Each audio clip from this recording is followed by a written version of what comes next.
Petrol diesel के दाम बढ़ते हैं, आपकी जेब पर तो भारी पड़ते ही है, लेकिन महंगाई डायन को खुला न्योता देते हैं। फल फूल सब्जियां ये महंगी होती है, तो जहां लोग बेरोजगार हुए, नौकरियां गई ही नहीं, तनख्वाहें भी कटी। 97% लोग कहते हैं कि हमारी कमाई, हमारी आमदनी कम हो गई है। तो ये बहुत ही अहम मुद्दा हो जाता है। सरकार चुप्पी साधे बैठी है, विकल्पों की भी चर्चा नहीं हो रही है कि पब्लिक डिबेट ही हो जाए। क्या सरकार ने ये मान लिया है कि आम आदमी को अब आदत पड़ गई है, कोई फर्क नहीं पड़ता, कोई सड़क पर उतर ही नहीं रहा तो चलने दो। 120 के करीब जो पेट्रोल के दाम पहुंच गए हैं, ये अभी और बढ़ने वाले हैं। इस साल का मैं आपको थोड़ा सा अंदाजा दे दूं। 1 जनवरी को पेट्रोल दिल्ली में 83 रुपए 97 पैसे था, 22 रुपए 57 पैसे दाम बढ़ गए।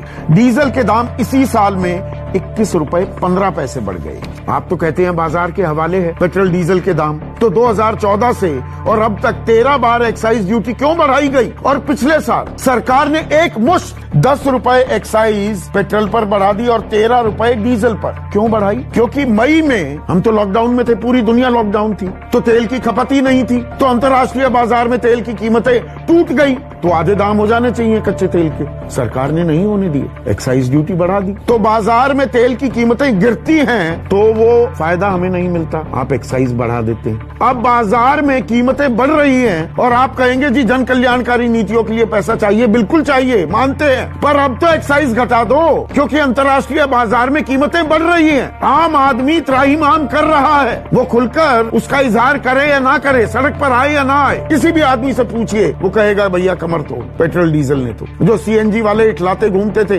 वो भी अब मायूस घूम रहे। तो एक्साइज ड्यूटी क्यों नहीं घटाती जाती? 32 रुपए 90 पैसे केंद्र सरकार को एक्साइज में मिलते हैं। 2014 में ये आंकड़ा था 9 रुपए 48 पैसे।